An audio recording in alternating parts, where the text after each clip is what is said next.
Man has been on this earth millions of years, exploring the planet, building civilizations, killing and creating in an endless cycle. Men first went into space starting almost 80 years ago. Think about it. We spent all this time getting around our own planet, arguing over the smallest bits of land. But when we finally set our mind to space travel, it only took us a few decades to get where we wanted to go. I'm proud to say my grandmother was one of those that helped us to get there. She started out back in 1959, fresh out of college as an intern for NASA.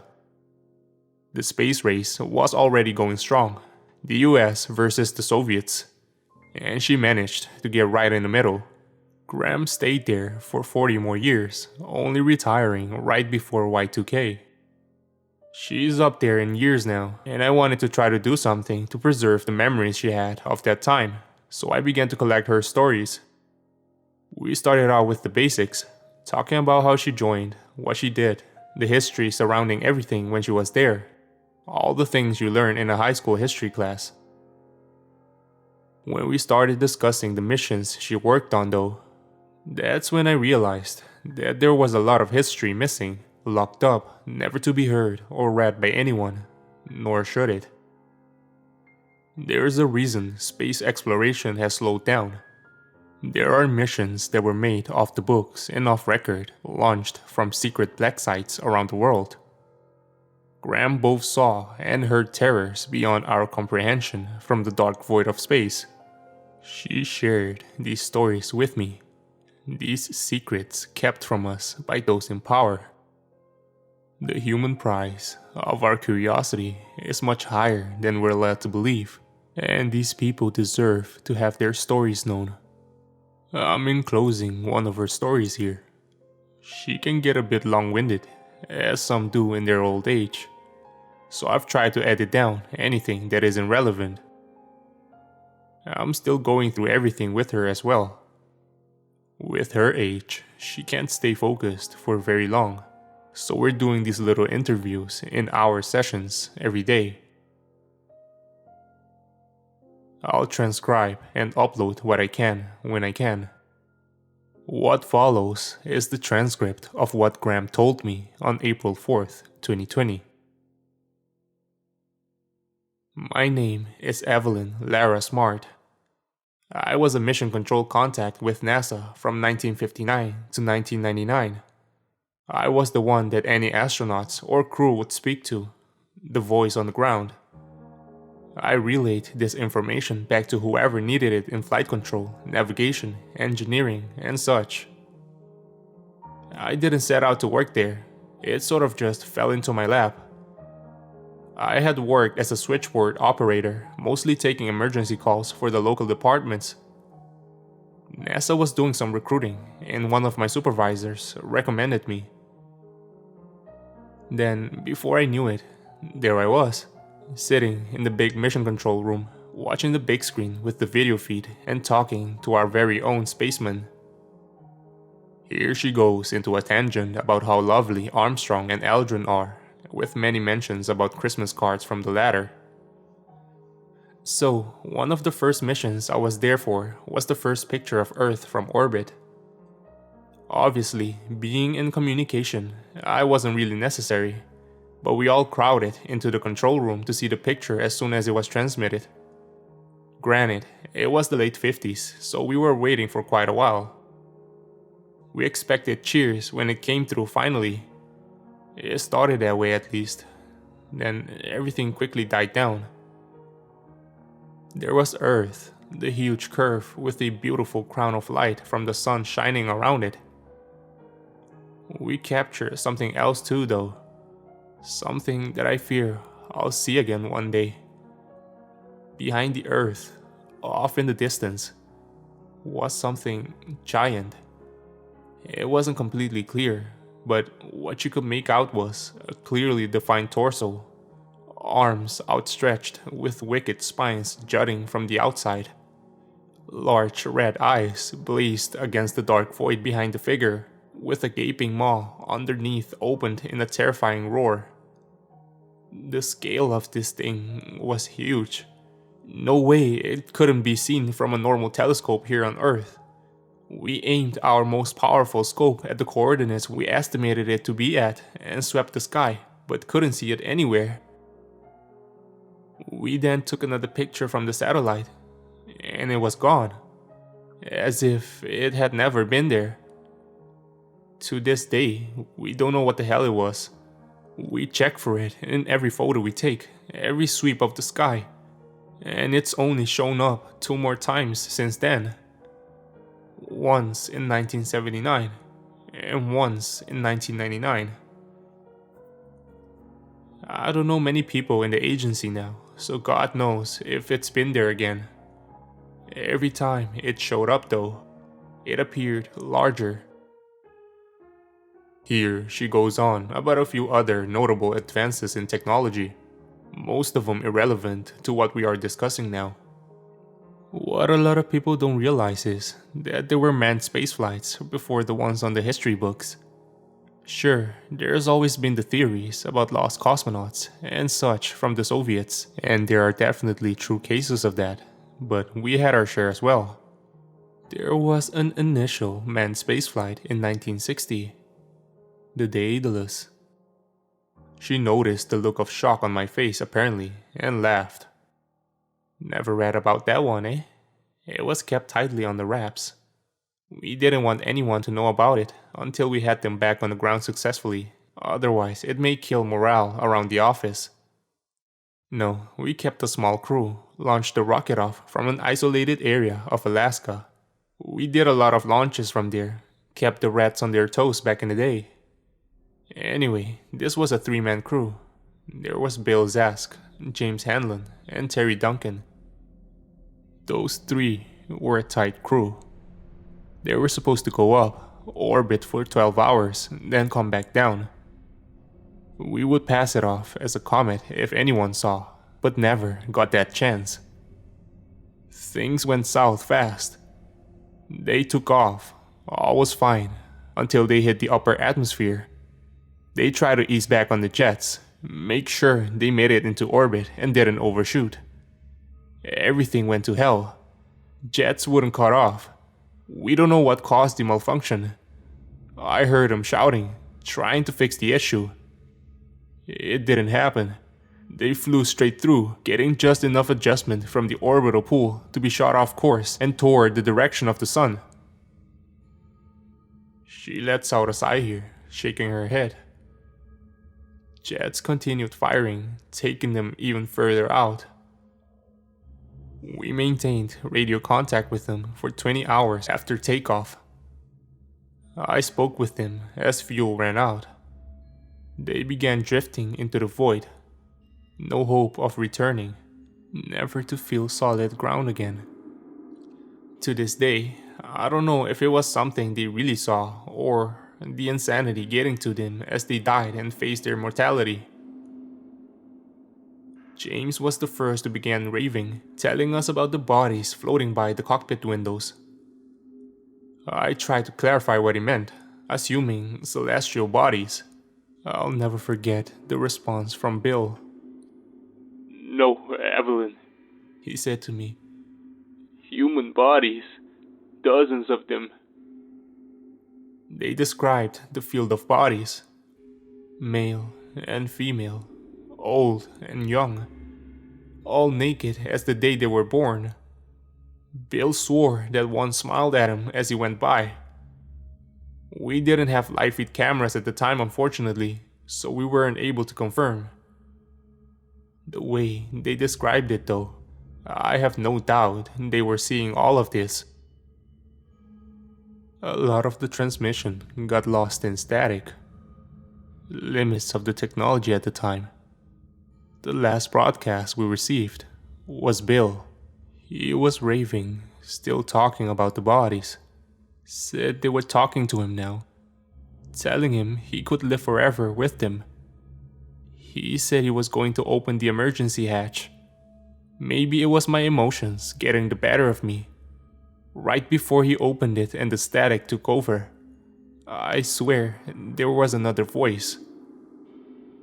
She drifts off and stares out of the window next to her. The sun went down an hour ago. Stars were plainly visible, shining in the inky darkness. I asked what the voice said. It's ingrained in my head. I can hear it as clear as that moment 60 years ago. Come, be with us. Become as stars and drift immortal. Graham is tired. Says she's going to bed.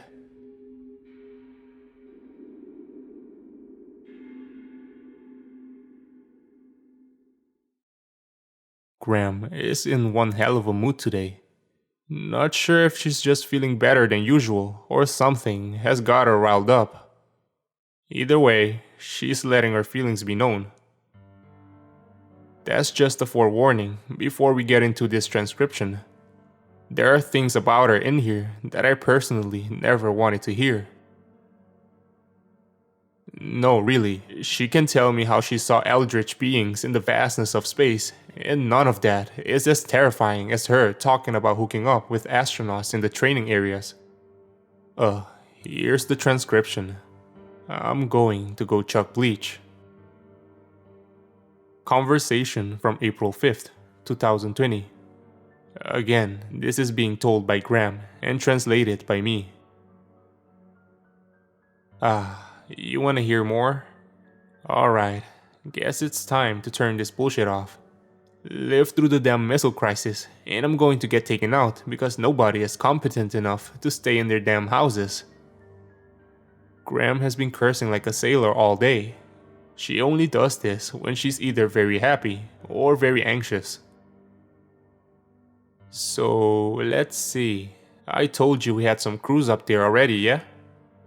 Just couldn't get any successful returns down. Damn rats beat us to it. Joke was on them though.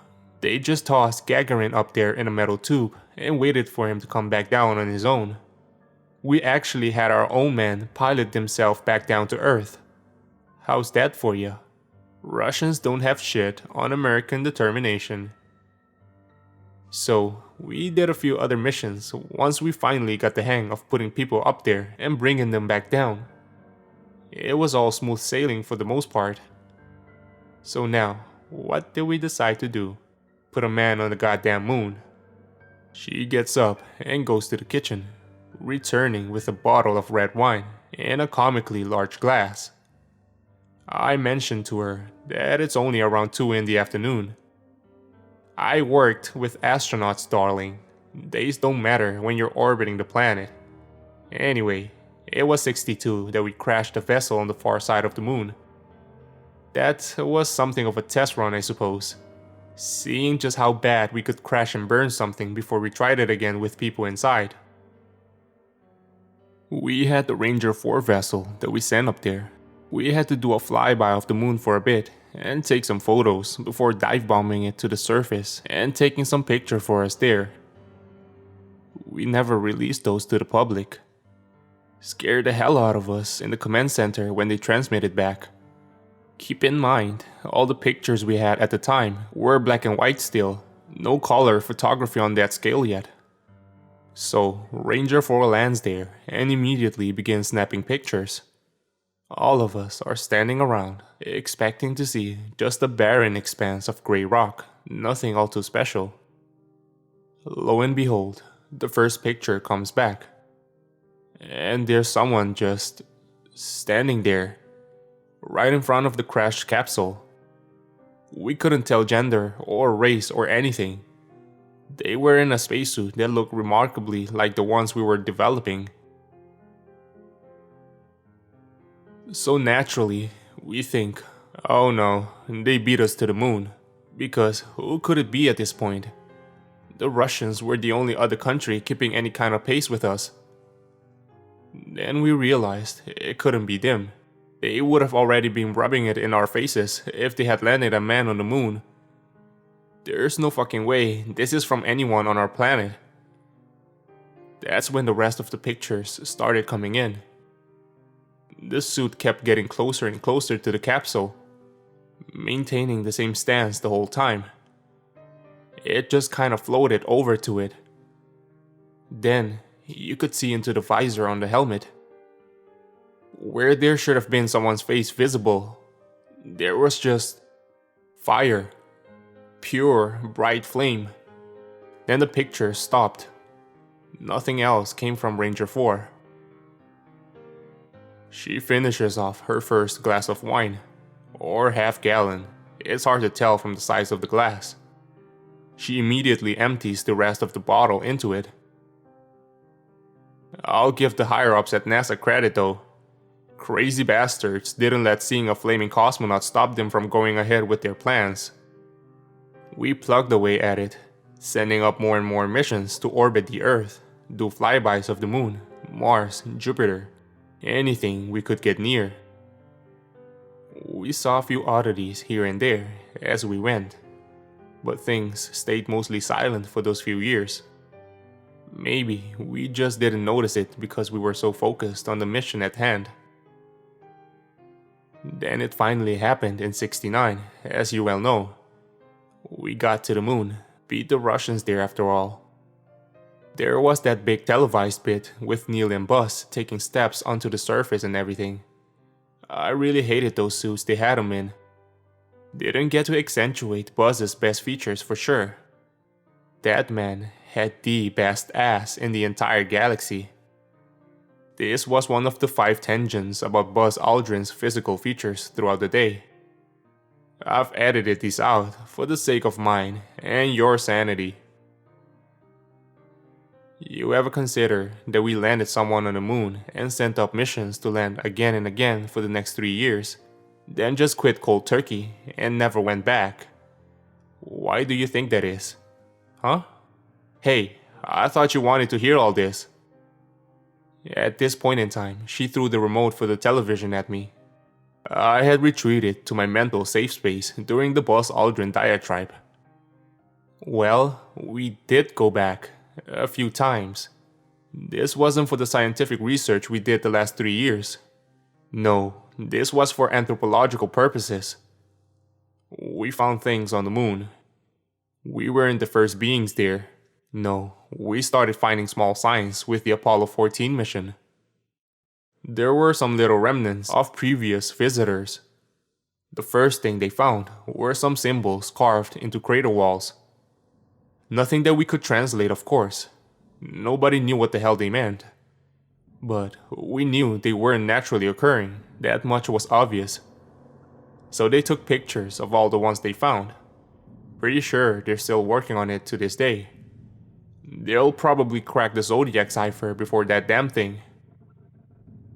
Apollo 17 was when they knew they needed to carry this one on privately. That's the last manned moon mission that happened back in '72. For all the world knows, we ain't been back since. That's the way they want to keep it. Apollo 17 found way more than anyone previously had. They found full-on structures. Altars of worship is what it looked like. I can't even describe the images transmitted back. The way these things were built, it wasn't natural.